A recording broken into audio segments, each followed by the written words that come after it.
2006 S55 with the M113k compressor motor.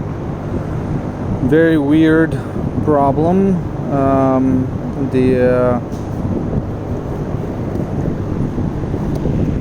The coil power was touching the injector power, so when you shut off the car stays running because the coils get the power from the injectors.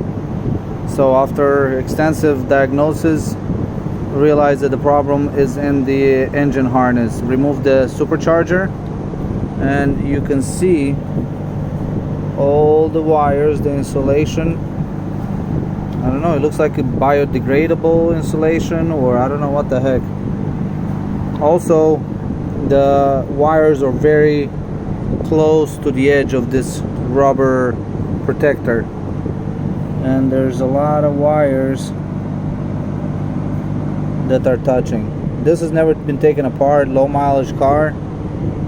Very, very, very surprising. Unbelievable. You can chase problems for days and never expect that there's gonna be anything of this proportions. It was never taken apart. At least this part looked all OEM. I cut it here to expose the cables. Crazy.